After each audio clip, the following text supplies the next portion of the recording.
Dr. Pete here. You know, it's interesting, of all the things that my friends knew me for growing up, it was, a number of things, but one of them was being Greek and Greek Orthodox, and that was like synonymous with fasting. I had been fasting since I was 7. For those that are not familiar with Orthodox fasting, that means that every Wednesday and Friday, we're basically vegans. 48 days leading up to Pascha, about 40 days leading up to Christmas.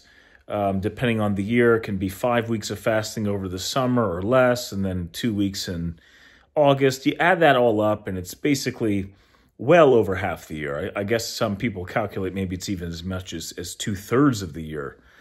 So those are the big parameters. Sometimes during those fasts, we can have some fish. And remember, we can't have anything during those periods of the year that includes meat or dairy product, whether it's a direct product or sort of a derived derivative of a meat or dairy product. So that's Orthodox fasting in a nutshell. It is basically being vegan with some odd exceptions. But I want to emphasize that this is not just like a one-off, like a solar eclipse. This happens every week. And so what that tells us is, from the wisdom of the church, and what God is indicating to us, is that he wants us to have a lifestyle that fits this way. This isn't just something that occurs, once a year. Like I said, it's not a solar eclipse. It's like who you are.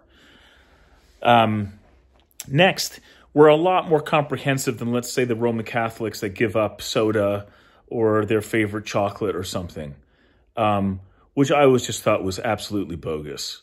As a 7-year-old, I used to laugh at that idea. Not that the person who's, sacrificing the most is somehow winning it all, but there is some degree of asceticism that has to come with our sacrifices.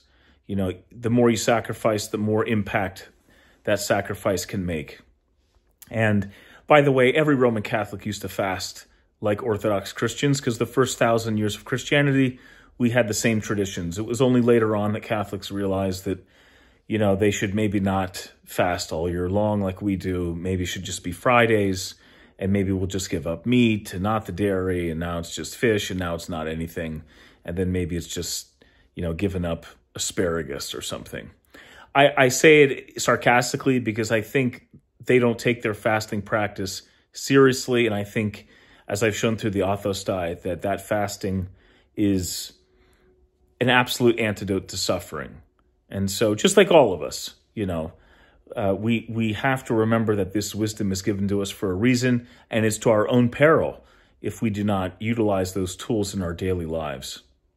So finally, I just want to emphasize this. And again, you can see in our bankrupt healthcare system that things as fancy as technology and CT scans and antibiotics can only get you so far. But imagine none of those things were around. I mean, fasting would have been the absolute biggest return on investment, something that you could ever have had for the health and wellness of your entire family. And so, by all means, fast throughout the year to prevent and to prepare for life, because it can get pretty raw. So that's fasting in a nutshell for Orthodox Christians. We fast for well over half the year. We're essentially vegans. And these practices give us true health benefit, prevent a whole bunch of suffering. And at the same time, the Orthodox diet takes those generic parameters and makes them a lot more precise.